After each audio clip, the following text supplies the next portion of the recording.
అందరికీ ముందుగా గురు పౌర్ణమి శుభాకాంక్షలు. బేసిక్‌గా గురువారం అంటేనే మా ఇల్లు కలకల్లాడుతూ ఉంటుంది. బాబా పూజ అయ్యి చేసుకున్న తర్వాత. ఇంక ఈ రోజైతే డబుల్ ధమాకా. ఒకటి గురువారం అయితే ఇంకోటి గురు పౌర్ణమి. ఇంకా చాలా హ్యాపీగా అనిపించింది. మార్నింగే లేవగానే మంచిగా బాబాకి దండం పెట్టుకోవడం, పూజ అయ్యి చేసుకోవడం అయిపోయిన తర్వాత టెంపుల్‌కి అయితే వెళ్ళాము. మా ఇంటి దగ్గరలోనే ఉంటదనమాట టెంపుల్. ఇంక మంచిగా గుళ్ళో దండం పెట్టేసుకుని ఇంక మా వదినాలను కూడా మా ఇంటికి వచ్చామన్నాము. ఇక్కడికి వచ్చేస్తే ఇక్కడ నుండి అందరం కలిసి మంచిగా గుడికి వెళ్ళి అక్కడే భోజనాలు తినేసి వచ్చేద్దాం అనుకున్నాం.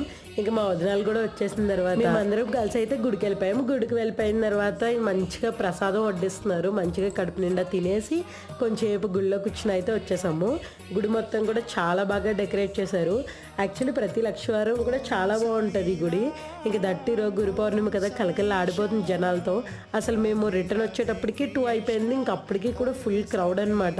ఎంతమంది జనం వస్తున్నా అక్కడ బాబా సేవ చేసే వాళ్ళు చాలా బాగా ఓపికగా చక్కబెడుతున్నారు. ఎంతో అదృష్టం ఉంటే కానీ అలా చేయలేరు అసలు.